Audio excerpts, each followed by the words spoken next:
안녕하세요. 토요미스테리 디바제시카입니다. 오늘 사건은 정말 반전의 충격이 이어집니다. 구독하고 보시면 더 감사하겠죠. 물론 전적으로 여러분의 선택입니다.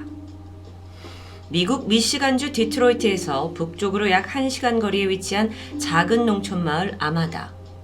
전체 인구가 1,700명 정도 되는 아담한 마을입니다. 그렇다 보니 한 집 건너면 주민들끼리 다 알 정도로 아주 친밀도가 높은 곳이죠. 그래서였을까요? 웬만해선 대문을 잠그는 집이 거의 없었고 마을에 상주하는 경찰도 단 2명이 전부였습니다. 참고로 이곳에서 마지막으로 발생한 강력사건은 1973년 기록이 전부였을 정도죠. 이 마을에 살던 14살 소녀 에이프릴 밀삽은 엄마 제니퍼, 양아버지 데이빗, 그리고 보더콜리 강아지 페닝과 함께 살고 있었습니다. 2014년 7월 24일 저녁 6시, 에이프릴은 그날 강아지와 함께 산책에 나섰습니다. 때마침 선선한 기온이라서 가볍게 걷기에 딱 좋았는데요. 게다가 이 동네에는 산책로가 잘 만들어져 있어서 에이프릴처럼 저녁 산책을 즐기는 주민들을 종종 곳곳에서 볼 수 있습니다. 산책을 나간 지 1시간 반이 지난 저녁 7시 반.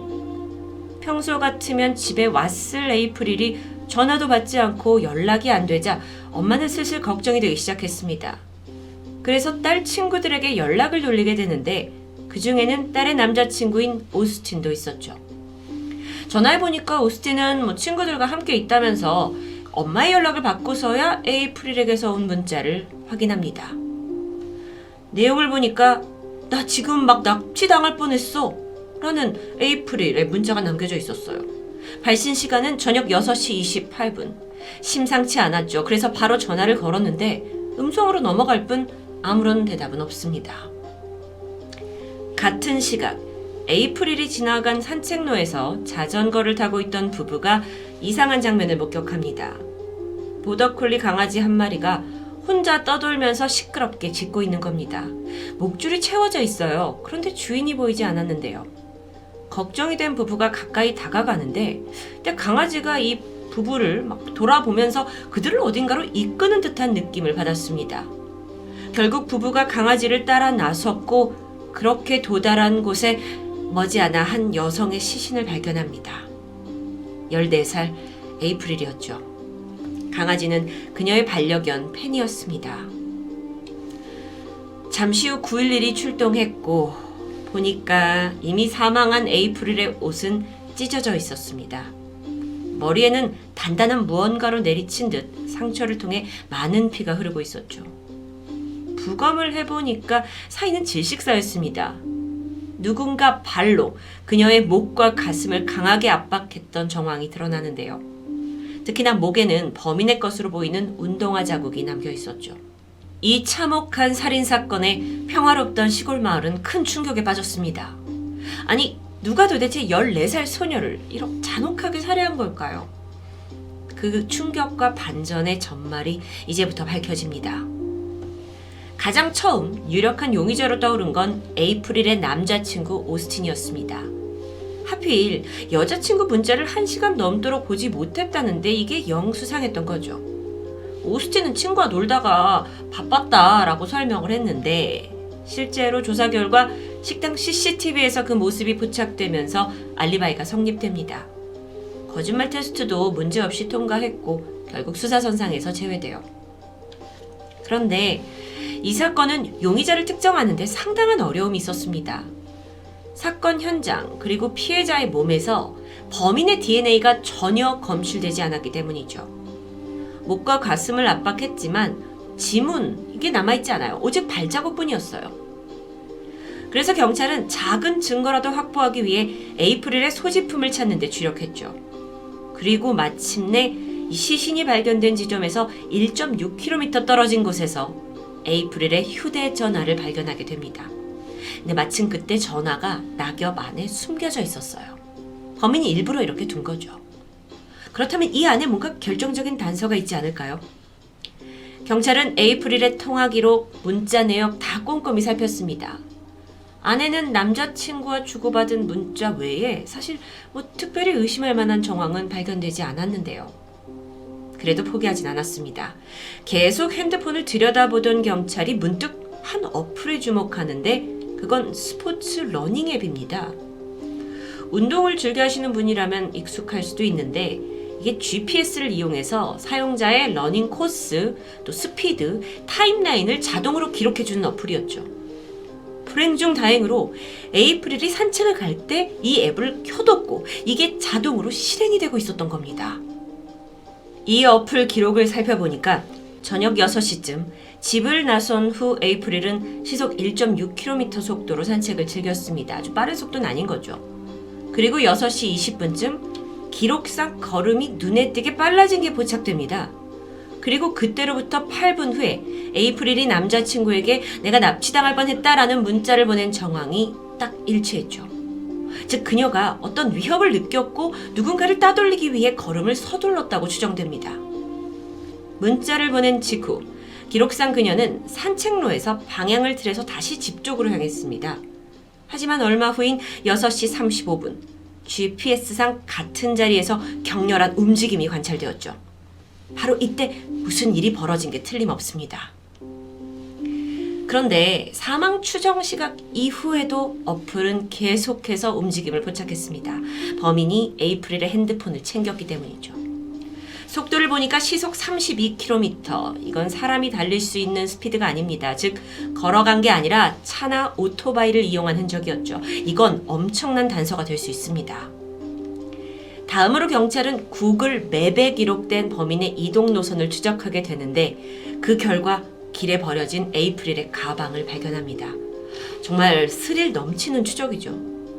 하지만 아쉽게도 이후 핸드폰이 버려졌고 그 다음으로 범인의 이동 경로를 알 방법은 없습니다. 어쨌든 이 에이프릴이 켜둔 피트니스 앱이 수사에 큰 도움을 주었습니다. 경찰은 핸드폰이 밝힌 노선, 시간을 이용해서 부근에 있는 목격자들을 수색하기 시작했어요.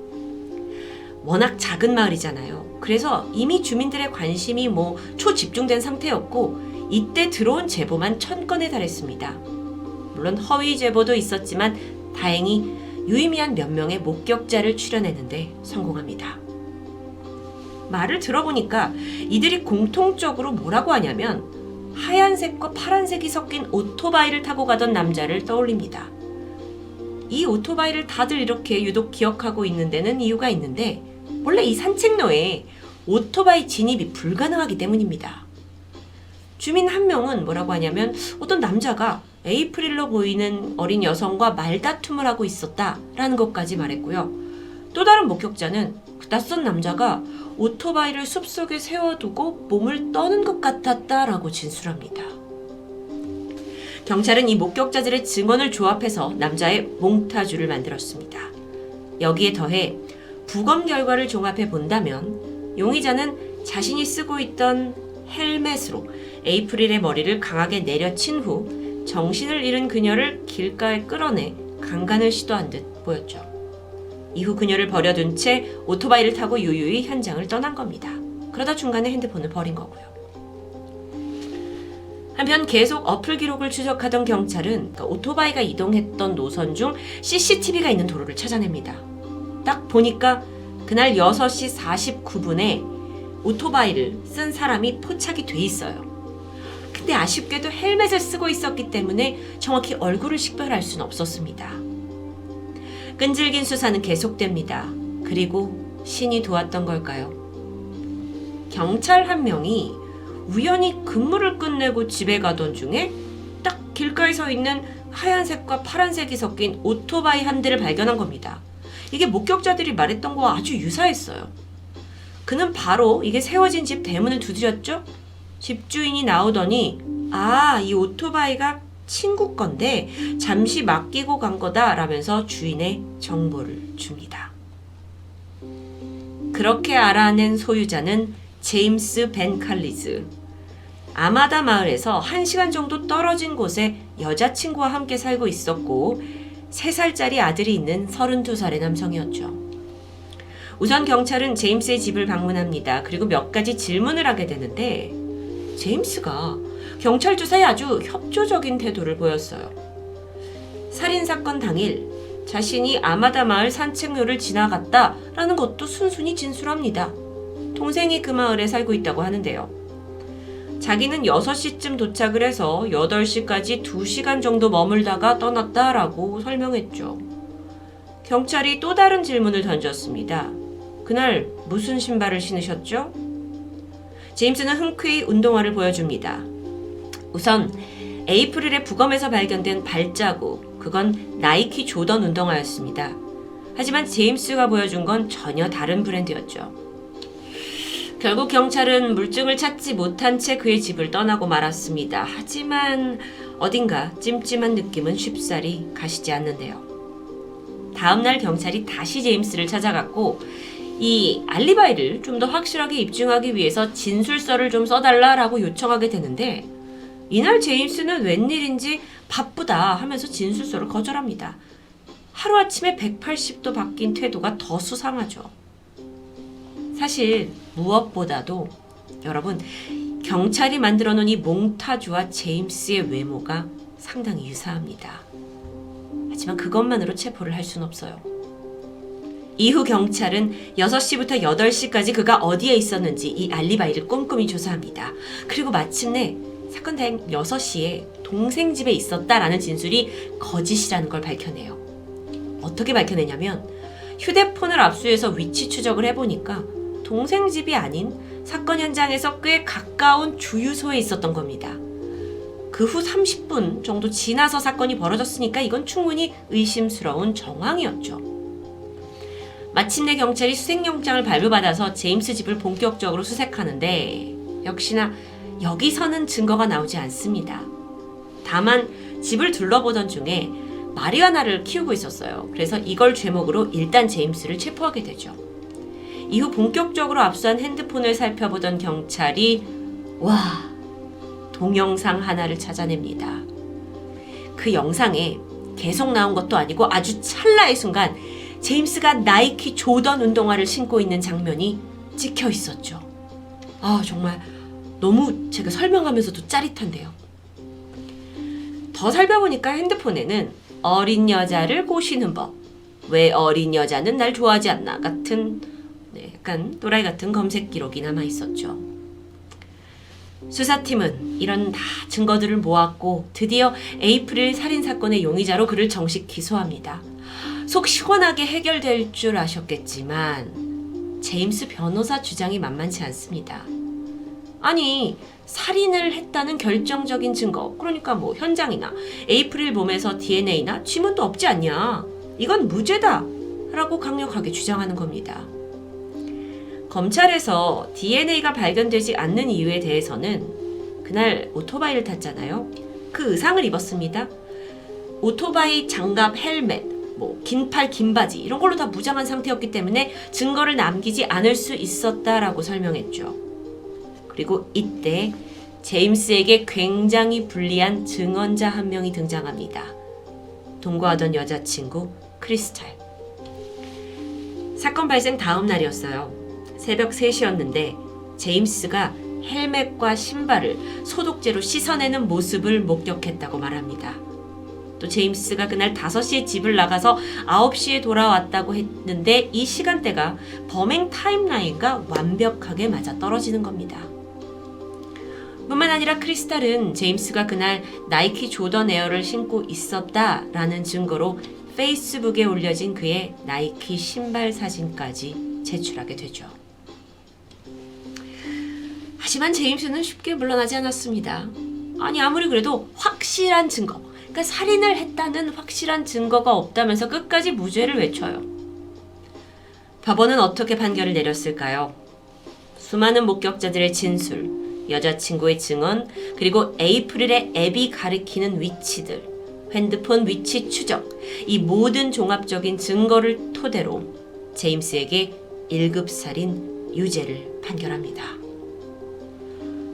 드디어 이 긴 여정이 시원하게 끝났고 정말 한편의 영화 같은 스토리죠.